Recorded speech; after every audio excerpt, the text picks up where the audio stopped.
What's going on, everybody? This is John J Gaming on the mic here, coming at you with a brand new episode of the Bluffton Tech Dynasty here on EA College Football 20 through the season, and we're doing okay to this point. 2-4, which is already better than what we did last year, and we are hosting one of those MAC teams. We're taking on Central Michigan, who's in a similar state as we are. They're coming in at 2-4 with 1 win and 1 loss in conference play, while we are doing the exact same thing. But at least on paper, Central Michigan is going to be a tad better. The Central Michigan Chippewas come in as a 79 overall, 77 offense, and an 81 defense, which is a tad better than our Bluffton Tech squad. However, that being said, we do have the benefit of home field advantage, and I think a big key here is Chris Gentry. Chris Gentry could be the key to us finding that offensive consistency against at least on paper, a good Central Michigan defense, as here is how the conference standings are currently shaking out. We are certainly in the hunt for the MAC championship. It's very early in the season, but a win here today can certainly benefit in getting us in a little bit more seriously as part of that MAC championship conversation at the end of the season. The top 2 teams go, there is no more divisions. But very excited to start the second half of this season, though, and hoping that your Bluffton Tech Fighting Muskrats are able to come out on top. If you're excited as well, I need you to go ahead and do a couple of favors for me. Hit that like button, and then also hit that subscribe button as well if you do have to be brand new to the channel. And with that being said, let's dive into the action, hosting the Chippewas of Central Michigan.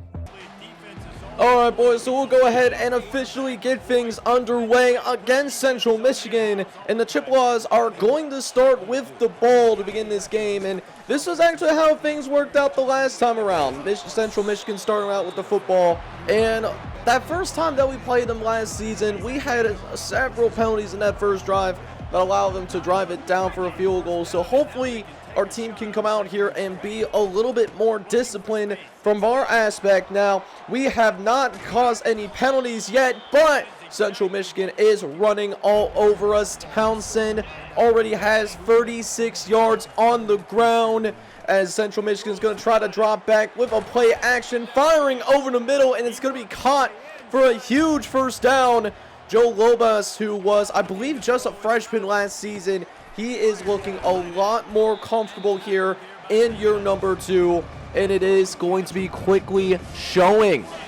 Now, with that being said, we got a third down coming up. Let's see if we can get the Chippewas off the field here, as it looks like they might be going for a jet pass. No, it's a play action. One of our guys gets home. Let's go, baby. It's Xavier Wilson that is able to get home and reach this quarterback. Let's go, baby. You love to see it. We do force the Chippewas to kick a field goal, and now it's our time to shine. First drive for your Bluffton Tech Fighting Muskrats, and we're going to just go ahead and dump it off, get it out to the tight end, McClellan, who I wish we were actually able to try and get something going more so upfield, but hey, positive yards is positive yards. We'll see if we can find a bigger play downfield, as I'm going to try to go deep with our guy, Scott McClellan, but McClellan cannot hang on to it, and so we will be looking at a 3rd and 5. Armstrong in the shotgun, looking at the field, seeing if there's any adjustments that he wants to make, and he might be sending one of our guys out on a drag route, and it might be a good call. Wide but make it open is Chris Gentry. They had no answer for him on the drag. So with that being said, Bluffton Tech is going to go into its no huddle, as Armstrong getting ready to get the troops ready to go for another play, firing over the middle, and it's going to be caught. Looks like it's Javion Foreman that is able to hold on and make the catch, nearly for yet another first down. But a lot of options here on this 2nd and short, as it looks like we're going to try to run a little bit of read option. Armstrong getting to the outside. He's got some space to work and gets across the 45-yard line. It's yet another first down for the Fighting Muskrats. as they'll get back to the line of scrimmage yet again. Doesn't love the look as we were originally going to go with a quarterback blast. As Armstrong making adjustments yet again on this next play. Here we go. Armstrong looking over the middle, and there's a man wide butt naked open. It's Chris Gentry. They're going to give us that drag route all day. We're going to be taking it all day, especially with the sophomore and Chris Gentry. That man can move in open space. That's been solidified. So with that being said, we'll see if we can try to get an attack deep downfield. We got somebody open over on the right-hand side. Oh, but Scott McQuarrie cannot bring it in. Should have been maybe a little bit better placement, but something that should have been caught on by that side end, though. Instead, it's going to be a 2nd and 10 coming up for Bluffton Tech, where we'll try a little bit of a jet touch pass, trying to get to the outside with CJ Peaks. CJ Peaks down the sideline, he's going to score! Touchdown, Bluffton Tech! Don't know who ended up calling the timeout there. It certainly wasn't me, or at least not on purpose. I might have accidentally called a timeout, but hey, you know what? That's okay. We found the end zone, though, and we are going to take the lead.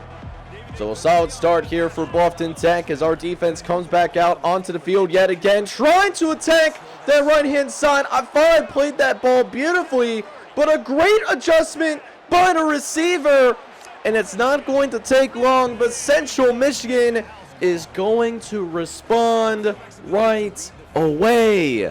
Touchdown, Chippewas, and this Central Michigan squad, just like that, is going to retake the lead. So it could be a little bit of a shootout on our hands as we'll go back to work here after a successful first drive of the game. Wanting to go deep down the right-hand side. I thought we had that slot fade open, but unfortunately DJ Armstrong was hit as he was trying to release that pass. So now it's going to be 2nd and 10, but definitely a play that I want to go back to eventually, which might not be right this second. As I'm looking around trying to see what I want to do with the next play, and we're going to decide on the play action and hit as we threw it, but somehow hanging on to it, it's Javion Foreman.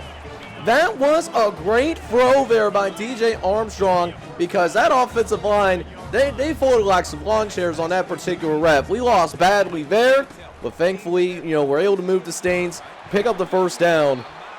Just might not be a little bit more cognizant about those play actions in the future. But, in the first quarter, it's been an exciting first quarter for sure. Lots of scoring, lots of offense. We'll see if that continues. So with that being said, welcome back to the Tech Center as we are out here with our second quarter.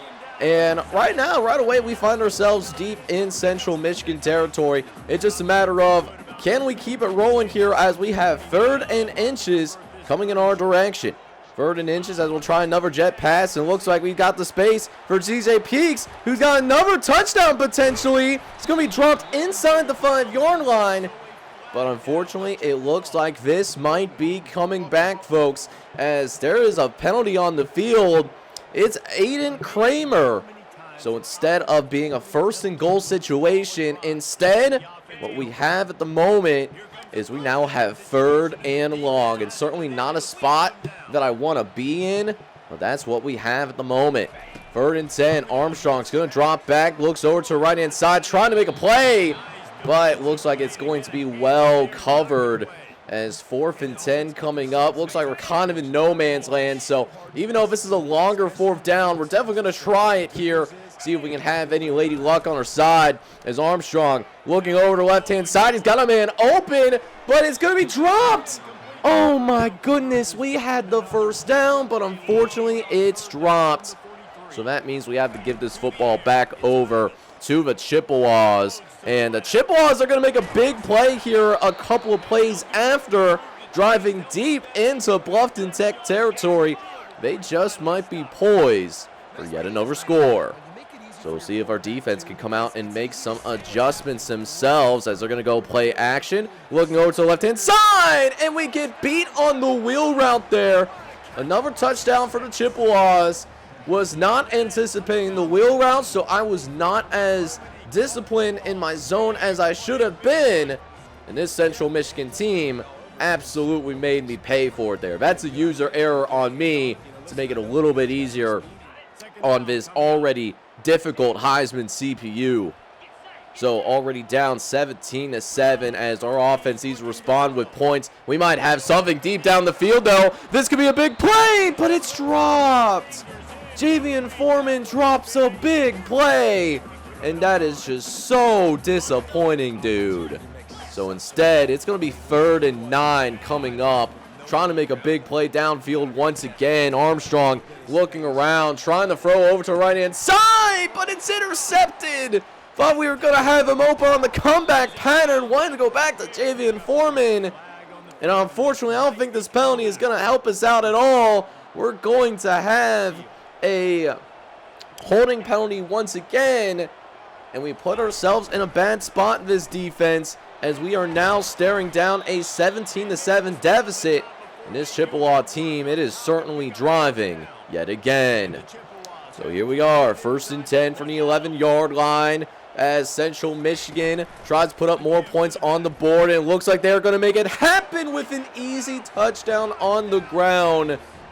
And those turnovers and miscues are a killer in this game.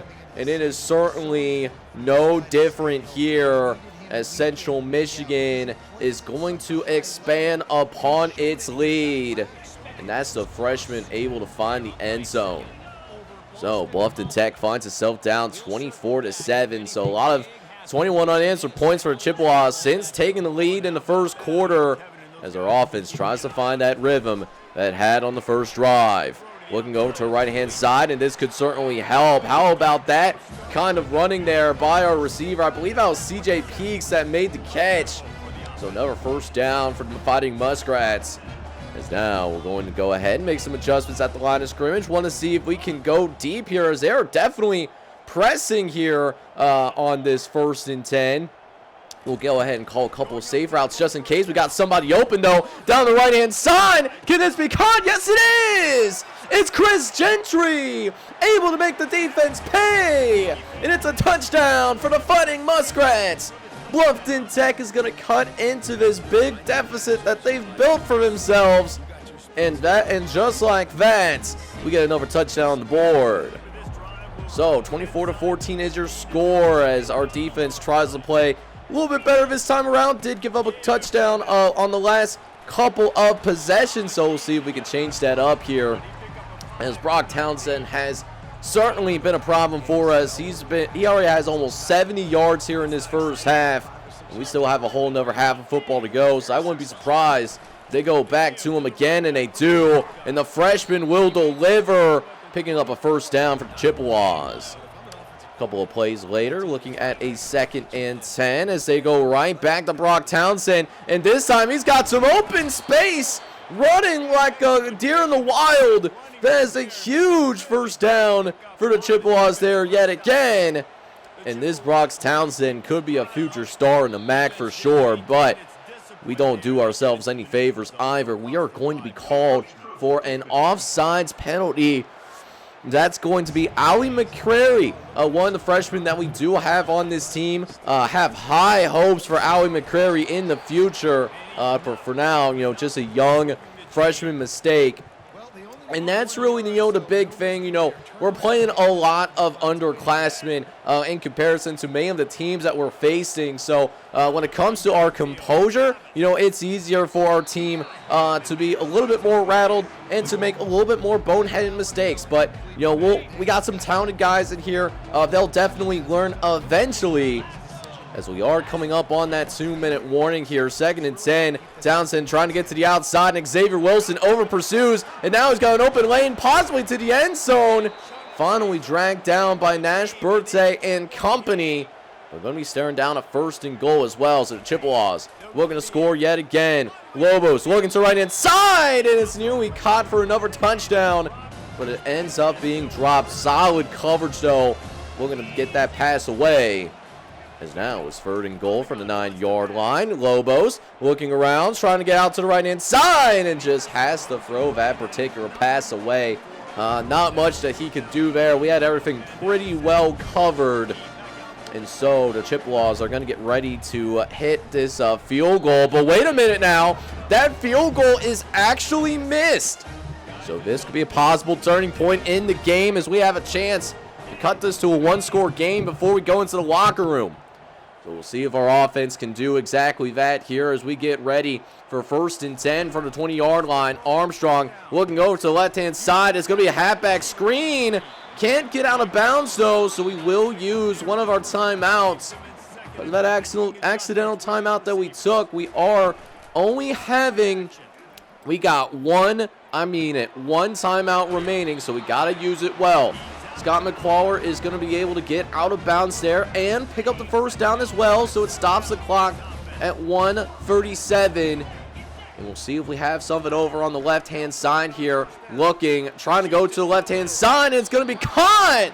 Tough throw there, but Javion Foreman is going to be able to bring it in and still get out of bounds as well. Looking at 1:28 left to play in the first half. Armstrong again, dropping back this time, throwing to the right-hand side, got CJ Peaks, and he will get out of bounds there as well, as CJ Peaks will go ahead and pick up the first down there. And we got 1st and 10 coming up. Armstrong looking around to check out what we got going with the defense. Is now 1st and 10 coming. Armstrong dropping back once more, looks over the middle. It's an open Javion Foreman who makes the guy miss. Cannot pick up the first down though, but hey, we only got one time. We still have a timeout. We're in field goal range. We don't need to rush. Let's take our time and make sure that we have quality plays here as we get ready to end this first half. Armstrong again will drop back. Doesn't love what he sees this time around, but he's got a big gaping hole and he's going to take it. Slides down as well, learning from his mistakes in year number 1. And now we got a chance to put points on the board going into the half. 1st and goal from the 7-yard line. Armstrong looking for the strike. Doesn't love what he sees. Tries to throw the right-hand side. And oh my goodness, a bad ball to Chris Gentry. He was open there on the slant, but we didn't put it in a good spot at all. And Armstrong knows it. He had an easy touchdown. And simply put, he just absolutely fumbles the bag there. That's crazy. You absolutely hate to see it. So that's going to take us into the halftime locker room, and unfortunately, we're going to be down by 2 possessions as we don't come away with any points there. Offensively, we're moving the ball well. We're moving the ball extremely well. You see it by the passing yards. Just got to finish drives. So let's see if we can learn from our mistakes, as we already have a couple of turnovers in this game that definitely cost us points. Probably the biggest difference between us possibly being ahead and being behind by 10 at the moment. As now we're going to try to come out here and try to make something shake here, as Central Michigan is really playing this line of scrimmage, man. They are asking to get beat deep. And we might have something here down the left-hand side. It's Javion Foreman. He's not going to be caught. Touchdown, Bluffton Tech. And the Fighting Muskrats come out firing here in the second half for the second time. Able to beat them deep down the field, baby. Let's go. And Javion Foreman is going to make it just a 3-point game.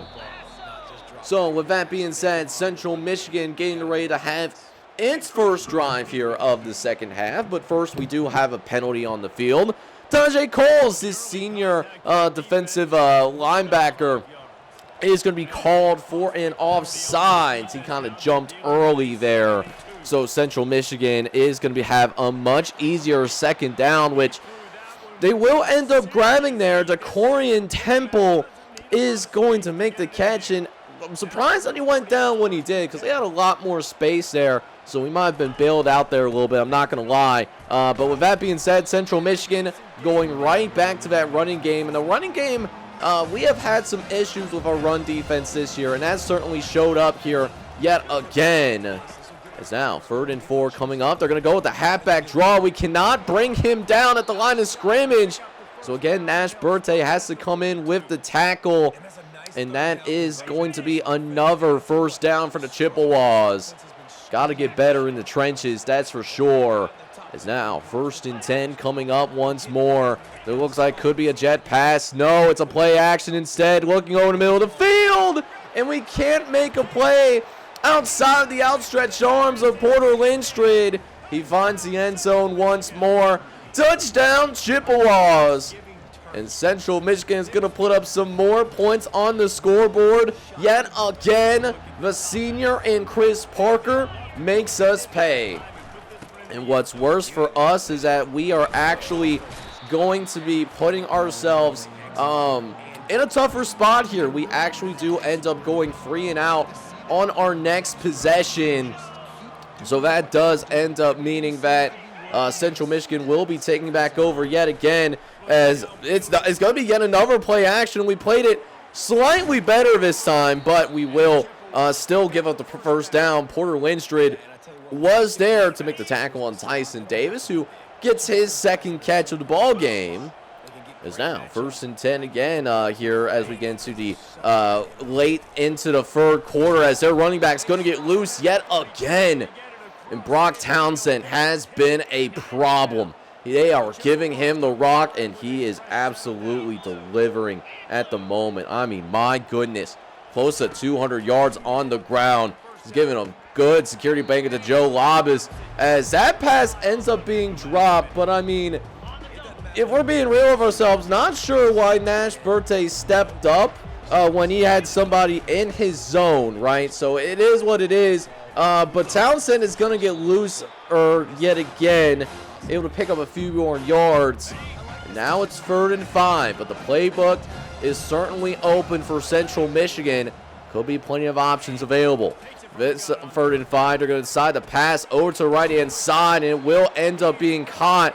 Forced out of bounds there by Tajay Coles, and Warren to once again move the sticks, as Central Michigan will firmly put themselves in field goal range. That is certainly going to be happening here. Is now 3rd and 3 coming up for the Chippewas. They're going to again run it with Brock Townsend, and we can't get to him. We had the right lane, just couldn't make a play in the lane, and that's going to bring an end to the third quarter of action. It's been an exciting one here in the Tech Center, but as of right now, we are going to find ourselves down by 10 and nowhere near these top 25 rankings for sure. So with that being said, here we are with a 3rd and goal, as this is a big drive here to try to keep Central Michigan out of the end zone, and at least we were able to accomplish that. And this is why it's a big deal regardless of what happens. It keeps it as a 2-possession game, and it keeps our hopes alive in order to try and make some kind of comeback. But wait a minute now, we actually have a missed kick again. Central Michigan has missed the field goals, and here we are down by 10. We got a chance to cut this back into a 1-score lead. So here we go. Let's see what our guys got here. Is we're going to send our running back into motion. Looking over the middle. He's got an open receiver. That's Chris Gentry again, who's wide butt naked open. Those drag routes have certainly been money today, and I'm hoping that we can continue to attack them throughout this fourth quarter, as Will Peoples does get a good run there, able to move the sticks for the first down, as we got 3rd and 2 coming up. And once again, we put CJ Peaks out on that drag route, and again, they are leaving it open. They are giving us that drag route. I mean, in Heisman, you just got to take what the defense gives you, and they're certainly giving us those drag routes right now. We'll try to see if they will attack downfield here, as we'll get a big play here from Chris Gentry. Able to make a guy miss, almost gets out into the open field. Oh my goodness, we've got away from that last tackle. That's going to be a huge play, possibly a touchdown. So touchdown saving tackle by the Chippewa secondary, as we got 1st and 10 again. Looking, wants to throw to right-hand side, is going to dump it off to CJ Peaks. But with that being said, there is a holding penalty on the play, as Peaks is not going to have that catch count for him, as Andrew Spanway does get called for the penalty. So that's going to bring us back here quite a bit, but got a wide butt naked open here for Chris Gentry out in open space. And Chris Gentry, man, picks up the first down for us. Another huge gain for the Bluffton Tech Fighting Muskrats, who even though they're down by 10, they're certainly not going away. However, just 5 guys in the box. We're going to go ahead and try to run for it. And we do pick up a handful of yards there. Just a nice awareness there to recognize what Central Michigan was doing. And with 5 guys still in the box, we're still going to go and try to pick up this first down, even though it was 3rd and 5. But we're going to be short. We're actually going to be short of the first down. So we're going to bring out our kicker, Tommy White here. We needed a field goal at some point. Kick is up. Kick is going to be going. So we got the field goal attempt, and that's going to help bring it down to a 7-point game. And thankfully for our defense as well, we are able to come out here, and we did actually force a 3 and out for a change on Central Michigan. So we do have a legitimate shot at tying this game up here as we start to get a little bit closer to the 2-minute warning. But that pass nearly gets intercepted too, trying to get that halfback screen set up. And Ross John, I mean, he just got stuck on some linemen there. Might have been better off just taking the sack there, but at least we still have the ball. But here we are with 3rd and 7. Armstrong looking around. He wants to throw to the right-hand side and gets it into Will Peoples in that tight window. But it's going to be 4th and 3. So a big play coming up, possibly the biggest play of the entire game. And we'll have a little bit more time to think about as we go into the 2-minute warning. So what's going to be the call here on the 2-minute warning? We're going to try the speed option. We got some fast dudes with Armstrong and Will Peoples, so we're going to give it all we got here on the speed option. It looks like it's well covered at first, but Armstrong is going to hang on to it. Gets across the 1st down marker and keeps ourselves alive for the time being. So with that being said, 1st and 10 coming up. And I like this particular play right here. If they're pressing on CJ Peaks, we might have him open in the corner. They are, but they're going to go instead to Will Peoples, who can't haul it in. He had a touchdown, but unfortunately cannot hold on to it. Armstrong's going to take accountability there, but Will Peoples got to bring that pass in, man. It's just plain and simple. So with that being said, 2nd and 10 coming up as we'll try to pass once again. Armstrong looking over the middle of the field, and it's going to be caught by Javion Foreman, who finds the end zone. Touchdown, Bluffton Tech. And we're going to be an extra point away from tying this thing up, baby. Let's go. Bluffton Tech is going to tie this game up with 1:47 left to play in this game.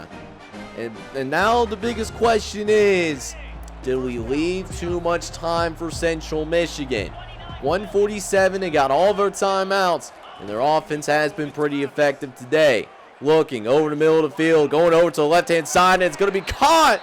Big 1st down there as Brock Townsend, who was so deadly for his Chippewa running game, he is going to be out for the rest of his drive. And now it's going to be all on Joe Lobos. But Joe Lobos is certainly delivering right now as Xavier Wilson cannot get over to bat that pass down in time. And just like that, the Chippewas are already in field goal range. 3rd and 8, trying to pick up the 1st down, and they get it. We bit too much on the jet pass. And now Central Michigan has the ability to run out the rest of his clock. Especially if they pick up this 1st down here, but at least our run defense decides to show up. No more timeouts remaining. And now here comes the field goal unit. Big kick here. Looks like it's from a 25-yard field goal. Should be makeable for sure. The kick is up. And it bounces off the upright. It's no good. Bounces off the upright. And with that being said, boys, we're actually going to overtime. We took it easy there. We just kind of went ahead and took the ball into the new quarter. Just did not, and I mean generally did not want to put ourselves in a spot to where we turn the ball over again and then we give them an easy win. So with that being said, overtime is underway. We are starting with the ball. Right now, not looking great for us here. 3rd and 11 coming up. And so we're going to try to see what we can do on this particular 3rd and 11. It's not looking great for us here, chat. So let's see if our guys can pick it up here. 3rd down, looking over the right-hand side. Going to throw to Scooter Page. And you might have had an open receiver in our tailback, but didn't really trust it enough, I guess. And so Scooter Page is going to get this field goal attempt. It's up. It is good. Red zone defense has been more effective here in the 2nd half. So that's what we'll need from our defense. Make a stop. Don't let them into this end zone. Brock Townsend does come back into the game as Brock Townsend runs right down the middle.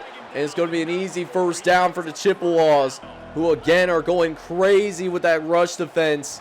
As now, 2nd and 9 coming up. Lobos looks over to the right-hand side. It's going to dump it off to Brock Townsend, who finds the end zone. And that's how we're going to drop our 5th game of the season, bro. We are going to lose in overtime. 37-34 ends up being your final score. And we lose in an absolute heartbreak with the freshman getting player of the game. Alright boys, so we find ourselves with another loss, unfortunately, but encouraged by the progression of our offense.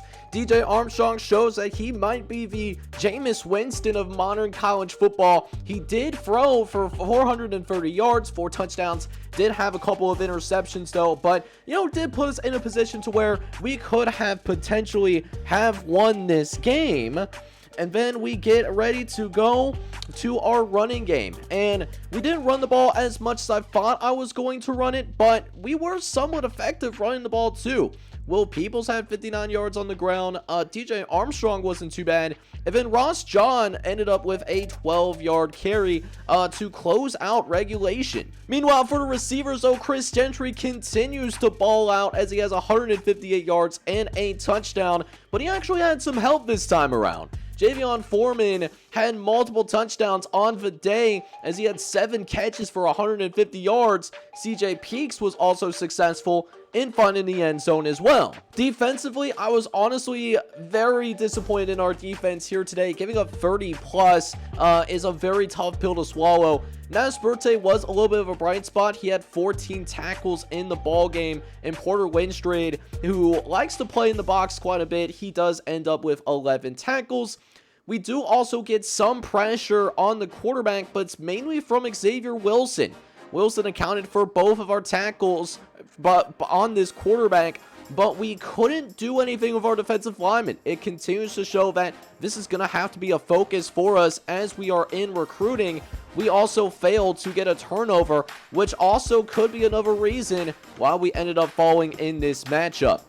Alright boys, so here is what we're staring down in terms of what we got going on for this on the recruiting trail, and recruiting's going well. I mean, we do sign another 3-star in Marcus Cantrell from Franklin, Ohio. The right guard is going to continue to help beefing our offensive line.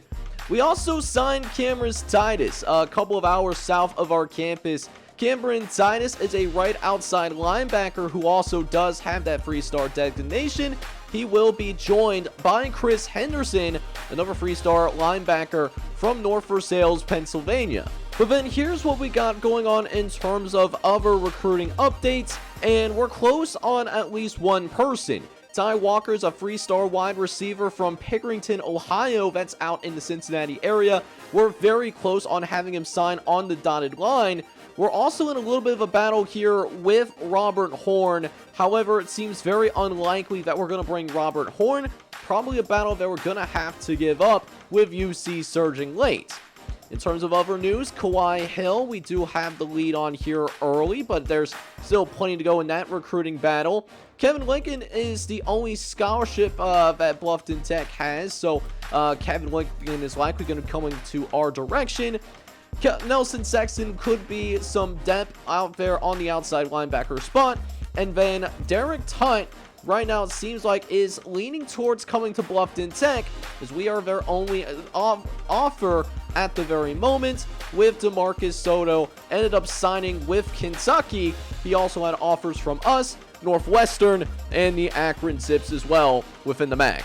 Now, even though we ended up losing this game, we had someone come in with some recognition. Xavier Wilson actually won National Defensive Player of the Week, which, I thought he played well. I mean, 4 tackles, he had multiple sacks. I'm very surprised that he actually was able to win National Defensive Player of the Week, to be honest with you. And I'm sure that's going to also mean that he's going to be the MAC Player of the Week as well. We'll see if that's the case, just to be sure. And yeah, Xavier Wilson was the National Player of the Week defensively, whereas Chris Parker, who we ended up losing to, he was named Offensive Player of the Week within our conference. So a tough pill to swallow as we now go to more towards the second half of our season as we try our best to make a second half surge. We're 2-5, but we've been competitive in many of our games this season, and that's a very different story than what we had in year number 1. And with this Kent State matchup coming up on deck, we're actually rated higher than the Kent State Golden Flashes. Plus, we do have the opportunity to be chilling at home. So this is a very winnable game with us, but we can't take Kent State lightly because, as you can see, we could lose these games just as easily. So that being said, guys, we're going to go ahead and wrap things up here, but hopefully you enjoyed the content here, man. And with that being said, if you enjoyed this video, make sure you go ahead, smack that like button, hit that subscribe button as well if you do have to be brand new to the channel. This is John J Gaming on the mic signing off, but hoping you guys are all out there having a good one. Take care, everybody.